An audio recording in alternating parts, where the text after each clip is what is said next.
This is TJ Storm from VR Troopers and Godzilla King of the Monsters. Action, activate. Boom.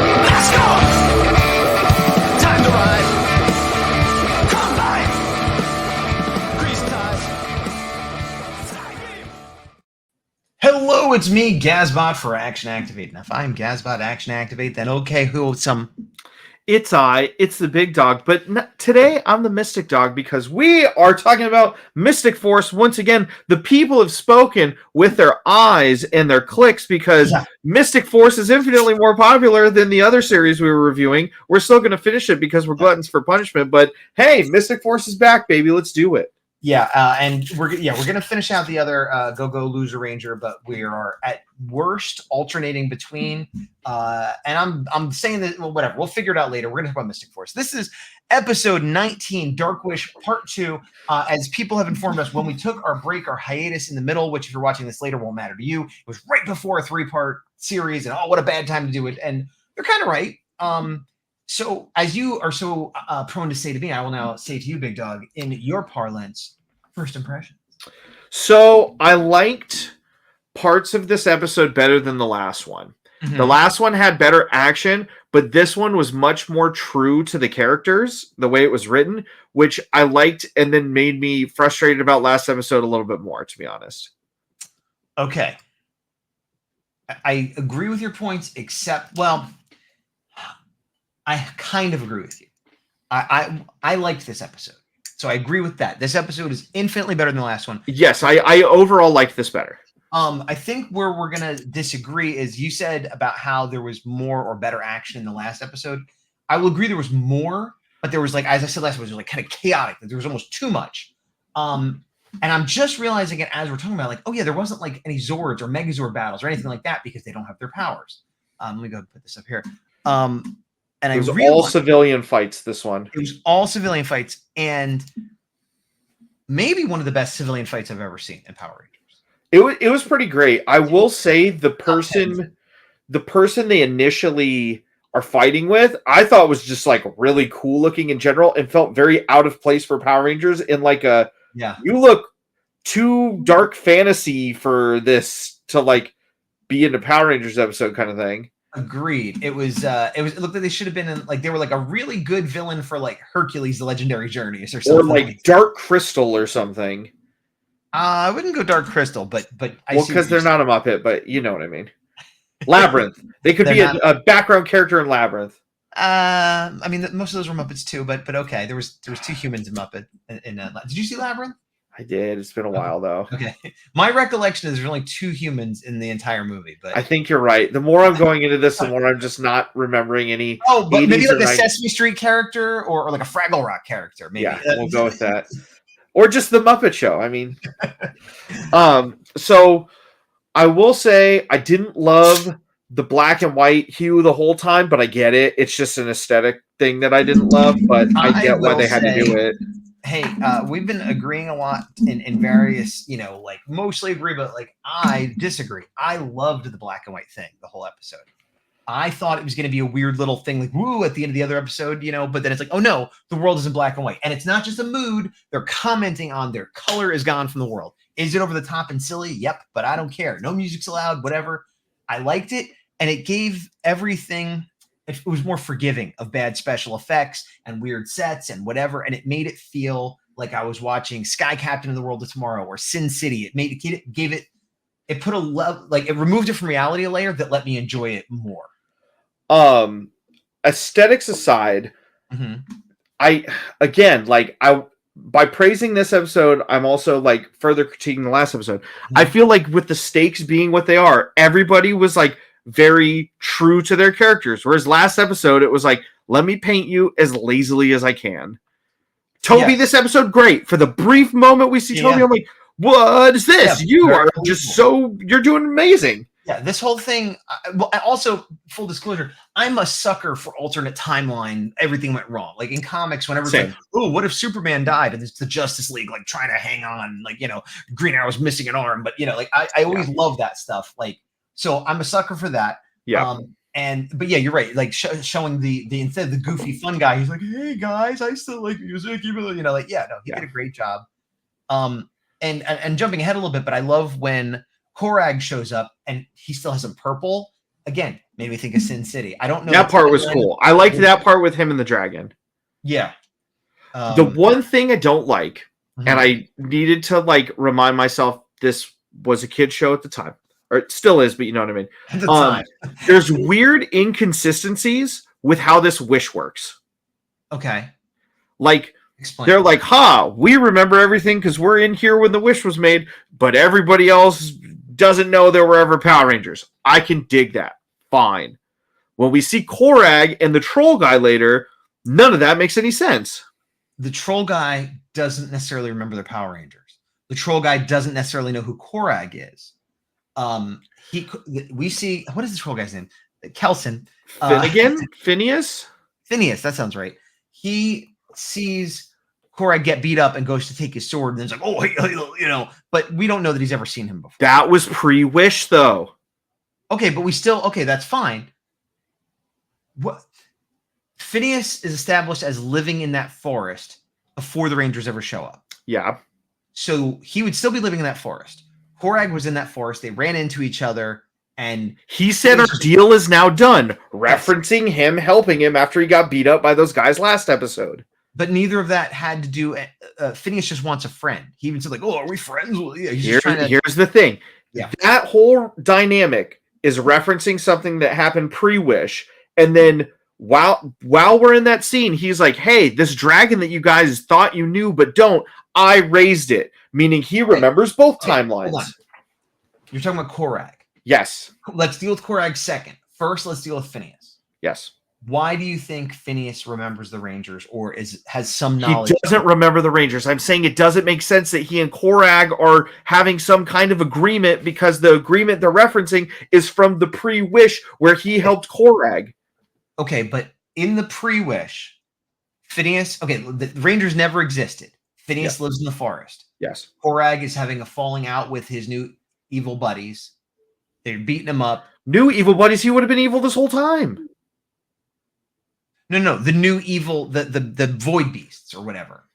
I'm saying there's no Rangers. Timey-wimey. We don't know that happened still. Okay, we don't for sure, but what I'm saying is the void beasts, Korag, Phineas could all exist without the Rangers, and they could all be in that forest still. So that could have happened exactly as we saw, or in a slightly different way that we didn't see. But I don't have a problem with the fact that Korag and Phineas ended up in the forest and made some kind of deal. Because Phineas is a little bit simple and needy and just wants a friend, and Korag will use anyone to do whatever he needs without worrying about it. Now, I can let that all go. Korag shouldn't remember, right? Because he wasn't in the chamber with them, and he's not a Power Ranger. I agree with you there, and I think they kind of sidestep it because he doesn't say, "Hey, you're the Power Rangers." He says, something's wrong with my world. It's been changed. He just sort of senses it. He's lost his magic, which is interesting because they got rid of all good magic in the world. Why does he not have his magic? I mean, they didn't show it. Is that because he was beat up? Or is that, because he's secretly good? Or, I'm just saying, there might be something to that. But he seems to have some connection as a monster, as a magic user or whatever, where he kind of has a spidey sense that, like, something's wrong with my world. I'm fine with that. He didn't go, "Hey, Rangers, remember when we fought?" He heard them talking. He saw them talking to Udana. They were talking about how they were the Rangers, and they knew him. So he probably said, something's wrong with the world. Something's been changed. You know something. You're not like all these other people who are just cowering. Then when they say about the dragon, they say, "We raised him from an egg." He doesn't go, no, that timeline he doesn't know that. But he's like, "No, that didn't happen. I raised him from an egg." So he didn't have to know that to know that it didn't happen anymore once he knew the world was different, which he did. I think the familiarity and the speeding up of that is playing both sides. I think they're saying Korag remembers and they're not explaining why. And he's catching everybody up. Because otherwise, nothing would show him to immediately be like, I want to talk. Nothing that we've ever seen Korag do prior to this would insinuate that. I'm okay. I think it was rushed and a little bit quick, but that's because it's a kid show and it's a short episode. I get that. I think they pushed it, but I think the intent was he doesn't remember.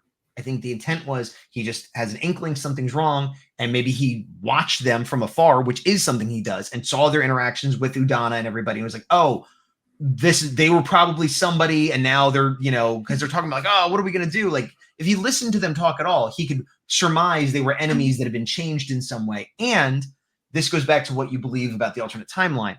I'm saying it's possible that even though the Rangers never existed, he's still having a falling out with the other monsters because they're not honoring the master, they're not fighting honorably. All that shit could have still happened. So he's still not happy about that. And he's still changed as we saw him since the beginning of the season, regardless of the Power Rangers. And he's like, I don't know who you are, but you seem to be the enemy of my enemy. And the world is kind of screwed up and I've lost my magic and I don't know why. Let's talk. And I have no problem with that. Is it a little rushed? Yes. But I think that if that is what they meant to communicate, which is what I believe, then it's fine. Tell us what you think down below. Yeah. I would be interested because to me I feel like, and I'm like, you're wrong. But like when I watched it, I didn't think we'd have this conversation. I was like, well, clearly he doesn't remember, but it's just one of those weird, like things where he has. The thing that threw me was the relationship that he and Phineas had. To me, was referencing the events from previous, and I took it as either it was because those events were unchanged by the wish, or there was some other circumstance we saw off camera, but. Interesting that you saw. I would have more credence to what you're saying if Udana and Claire weren't so different. Udana lost all her magic, and Claire did too. I think they were like traumatized, and they were more a direct target of the spell. It was like no Mystic Force Rangers, and by proxy, no. Why is the timer? And by proxy, like no good magic or whatever, So I just felt like it hit them harder. We'll see. We'll see what people think. But here's what we're talking about. Yeah. Udana and Claire, like, you guys are bad. Rough. They're like, we're not bad. No, we aren't. Yeah. How do you know? Surely you must know that we are Power Rangers. And she's like, nah, there's no Power Rangers. You're a liar. Yeah. I do like, this is another trope I like, where they don't have their powers. And repeatedly, they're like, we're Power Rangers. Proving why they're chosen to be Power Rangers. I like that this season, that they are choosing to be Rangers, even though they don't have powers. It's a great thing to praise. Yes. And I really liked this episode, which it's funny because the last episode, which I wasn't such a fan of, I said like, well, depending on what they do the next two parts, it'll see how I feel about this one. And there's still a part 3, which could be terrible or could be good, but not justify part 1, or could wrap it all together. But right now I feel like whatever part 3 is, I really like part 2. Before you move from this frame. Yeah. It looks awesome. I know that we used to talk to Hasbro a lot, but Hasbro's not making Power Ranger figures anymore. Playmates, hi. Big Dog here. Action activate. If you go beyond Mighty Morphin with your figures that are supposed to go with, Lightning Collection or whatever, whatever scale it ends up being, please, for the love of all that is mystic and holy, make a Korag figure for all of us. That's all I got to say. Just lead the charge with Korag. It will sell like gangbusters. I agree with that, and it's one of those figures like a Boba Fett that will appeal to people that aren't even looking for it. And easy repaint. Dark Wish version, make it a GameStop exclusive or something. But man, is that a gorgeous suit. Yeah, it really is. Oh, yeah. But what I was saying also, so I like this episode regardless of the episode before it and after it. But the episode before it, as of now, I like less because a lot of stuff they did and set up was completely unnecessary for this to work the way it does. So now it's up to episode 3 of the part to see if it makes me like part 1 better or not. Like I said, the weird crux of the last episode was we're going to paint everybody out of character so that something bad can happen. And then they could show their true colors that they've been showing all along, that they're actually noble and mighty and worthy of being Rangers. But they could have done that better. And it was also just chaotic. They in addition to them being out of character, it was just so much thrown at the wall. And I thought is this all going to pay off? Is this all necessary in some way? The 2 void beasts that were destroyed seemingly for no reason. To me, it's insulting of, we can't be bothered to make a pizza. I have no powers. I'm going to fight this armored soldier with my bare hands. Like, yeah. whatever. I did not love the CGI of the dragon. The black It and white was helped 2005, but continue. I understand. I'm just saying. But however, I liked this aerial battle overall. Yes. I thought it was cool seeing the vampire girl. I can't remember her flying around, and like it was just fun and not Vampira? No.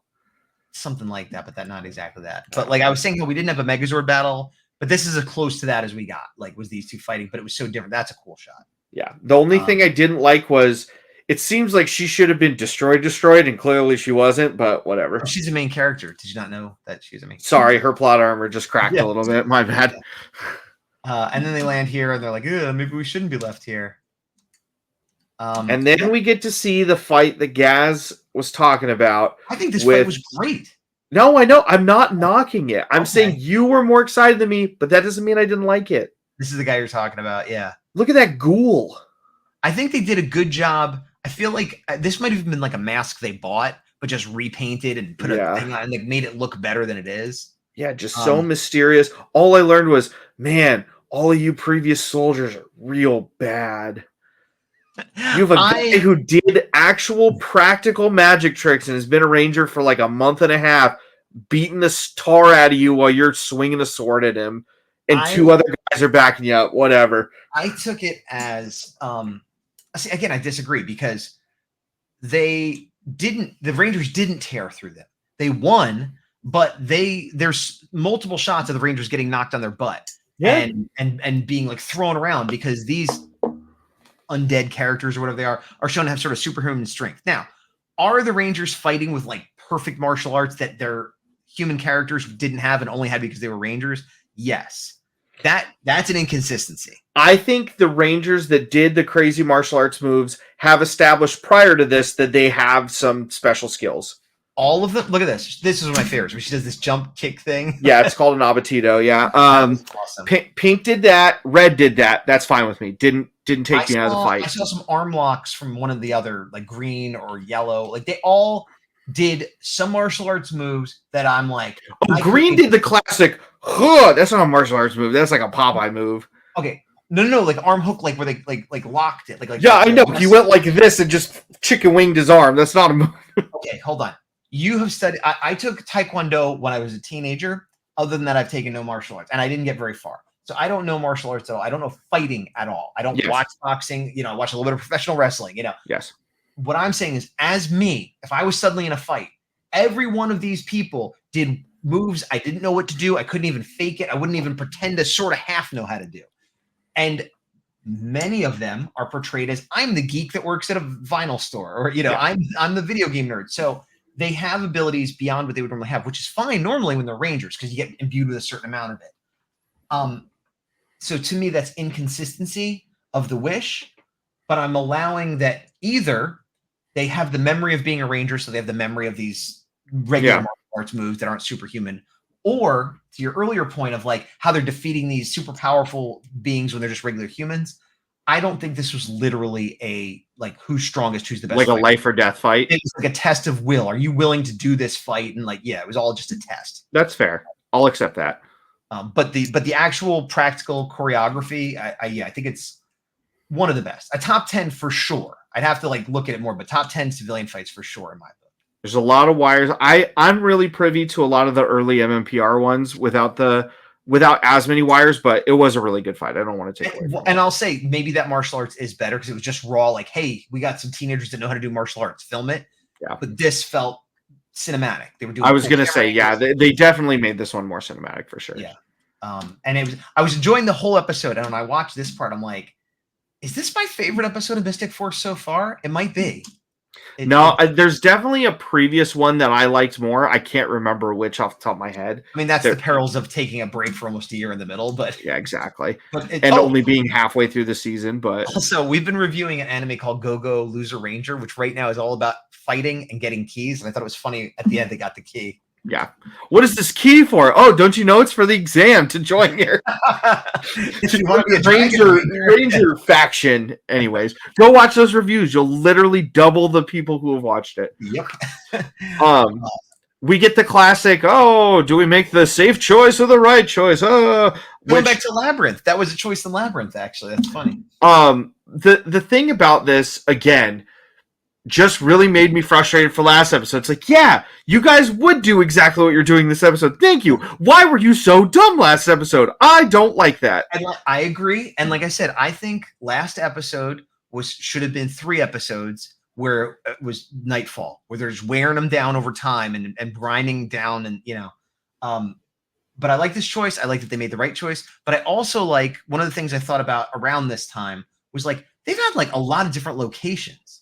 And weird locations, like this is, you wouldn't look at this and go, Power Rangers. It's like, what is this? Stargate? What is it? Some other Harry Doctor Potter? Who? Yeah, it's something weird, which I liked. It was just, it really felt like, oh, we're watching Mystic Force. This is something different, which is something I said from the beginning that I like about the season. Yeah, and sometimes it does better, sometimes it does it worse.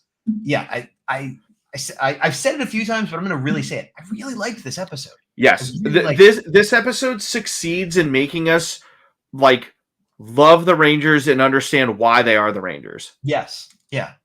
That again just makes me frustrated more about the last episode, but liking this episode more so. I agree with that too. And so they make the right choice. They go through here, and then they come up through a puddle of water, and it's like, it's just creative. It's just cool choices. And then another. So this one, the effects were really weird. I think, and I don't have any background on this. This is just a thought.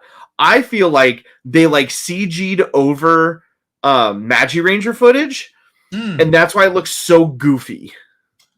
That's interesting. I thought, I mean, it does look, very old, like almost video gamey stuff. Like I thought this looked pretty good here. Yeah, them come here, but then this shot does look weird.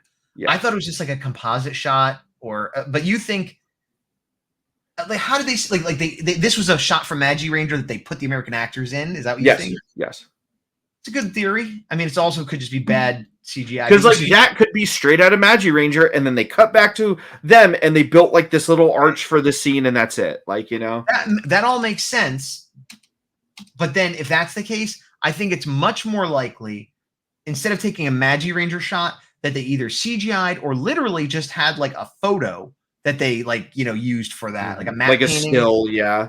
But I think Matt Moniker below, one of our commenters, was talking about in the last one. I didn't get a chance to read it yet, but he was saying how he was comparing Magi Ranger to Mystic Force, the last episode. So if he or anyone else would like to comment, if were these 3 icons of magic in it, was this basically Magi Ranger with them put in? Yeah, maybe. No. But I'll tell you what else I liked. 2 things about that. Well, I liked that it was another unique, weird set that doesn't look familiar. I liked that there weren't 5 that were their colors. I thought that's what we were going to see. And I like that because these aren't supposed to be the Power Ranger gods or something. They're supposed to be the magic gods of all, I'm saying gods, but you know what I mean? Like, so I like that. The other thing I liked in this scene is when they go to talk to them, I love how Xander usually takes charge and Nick's kind of whatever. Xander tries to talk. He's like, I'm Xander. And they're like, I don't care about your name. And he's like, Nick, you should probably be the leader now. And Nick's like, oh, okay. All of that, I'm like, yes. What was so hard about last episode? Why was it so difficult to do these kind of things? Anyways. I agree. But I also love that, especially if I was watching this as a kid, but even as an adult, I kind of expect, okay, they're going to be like, we did this and that and argue a little, and Black is kind of a jerk, but they're going to be like, all right, you could have your powers back. But they kind of like, they even phrase it where first she says like, we respect that you've passed all these challenges. That's a good thumbnail right there. And you've made a great argument. And so with the power vested in us, we will not. Yep. And I was like, oh, face. Yes. Yeah. And obviously I want the heroes to win, but like, I know they will, but it was such a, you would expect it to not have been said. And it ends on no, too bad. Go back to black and white world. And then it's like, oh, they chose to not go back to the nice world, and now they're paying for it instead of being rewarded for it, which is like, you don't see that very often. I liked that as well. And then after you see kind of the magic gods through the looking glass, I'm like, all right, they got to prove themselves. Come on, we're rooting for you. Which I'm like, one is like, oh, look, they're giving up. And the other one's like, that's what humans do. But we know, oh, no. This is, again, going to be like, humans got to resist, even if we're just humans. And then, okay, poof, we're Rangers. So I expect the next episode to be good. And I'm looking forward to it, which, again, last episode I didn't love, but I did say it made me look forward to the next one. And this one I do love, and it's making me look forward to the next one. So, Pause right here. Do all the cronies look like this, or was it just specifically a person in this episode?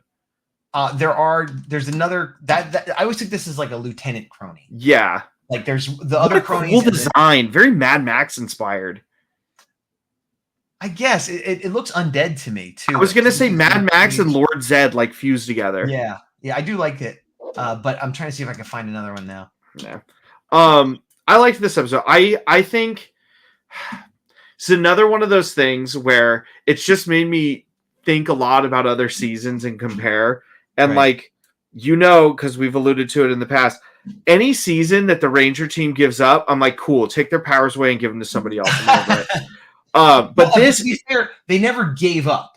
That's my whole point. Okay. I love that this team, they painted them lazy, crazy out of character. That frustrated me. This episode shows, no, I was right. They are great. They have grown. I don't know why you had to do that weird thing before, but like, no, this is why I like them. Even if the season as a whole I'm up or down on, these Rangers are good. And they have grown, and they've shown why they're heroes, with or without magic, with or without powers. And that's what I like in Power Rangers. That's what I look for. So when other seasons, either after or before, don't do that, it really frustrates me, where I'm like, what happened to all that progression? I want to say something.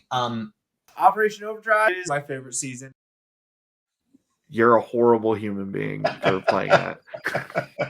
It's not my favorite. Here's the thing. I know we're going to review it next. I know. It's just in line. We just have to. You think? Yeah. I'm not so sure. We'll have to wait and see. I'll review Overdrive simply so I can air the grievances to the internet, who I know is just chomping at the bit to hear me just say my feelings. Operation Overdrive is my favorite season.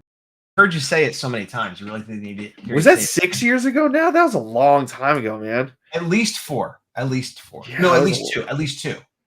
No, 6 would be the max. Because it was. I believe your child was a baby. So then maybe 3 or 4 years ago, depending on how sharp. Long time ago. But until next time, when we talk about Dark Wish Part 3, I have been the big dog. Me, Gazbot, Mystic Happy. I liked this episode. I liked it a lot. I liked this episode as well. He loved it. I liked it. We'll see you next time. Hurrah, the power! We're going to be at Power Morphicon. You're supposed to talk about Power Morphicon the end credits. That's what everybody stays for. But if they don't stay, then they know. I also said that because I was going to talk about this at the beginning of the episode, which makes no sense. We'll talk about it off air, but I'm going to talk about it right now. Yeah. Go Loser Ranger next review is supposed to go up this Friday. Yeah. I'm going to preempt that and put this up Friday and put that up next. Because, as we talked about going to Power Morphicon, this will go up Friday morning, so anybody going that happens to watch this will go, oh, they're going to be at Power Morphicon, and maybe they didn't know that. And B, anybody that meets us at the show, finds out we have a show, I don't want them to look at our most recent episode and it's not Power Rangers. So I figured, okay, we'll do 2 Mystic Force in a row. After this one, it'll be Go-Go, and then we'll go. Unless we review another Mystic Force, who knows? We are going to review more Mystic Force, but we're not going to not finish Go-Go Loser Ranger. I know, but what if we reviewed Part 3 this weekend? You don't know. The sky's the limit. I'm not promising anything, but, I said, what if? What if there was a wish that happened? We'll definitely be having dark video wishes coming from Power Morphicon. Yep. All right.